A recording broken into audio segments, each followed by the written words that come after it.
చేన్లో మేస్తే దూడ గట్టున మేస్తుందా అనేటువంటి సూత్రం కూడా సామెత కూడా ఈ సారూప్య నియమానికి సరిపోతుంది.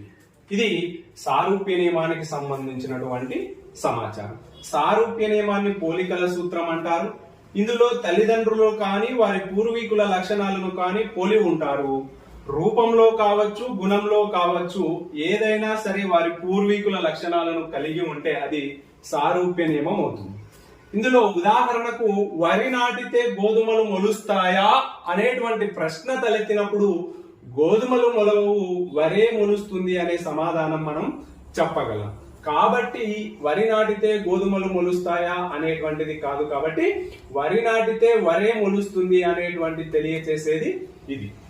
జామ చెట్టుకు జామకాయలు, మనుషులకు మనుషులు జన్మించడం, పశువులకు పశువులు జన్మించడం, తాతకు తగ్గ మనవుడు, తండ్రికి తగ్గ తనయుడు, పులి కడుపున పులే పుడుతుంది, ఆవు చేన్లో మేస్తే దూడ గట్టున మేస్తుందా అనేటువంటి సామెతలన్నీ కూడా సారూప్య నియమానికి సరిపోతాయి. ఈ ఆవు చేన్లో మేస్తే దూడ గట్టున మేస్తుందా అనేటువంటి సామెత పరిశీలన అభ్యసనంలో కూడా వస్తుంది. పరిశీలన అభ్యసనంలో తండ్రిని చూసి తల్లిని చూసి నేర్చుకుంటాడు అనేటువంటి విషయాన్ని ఈ సామెత తెలియచేస్తుంది. నెక్స్ట్ వైవిధ్య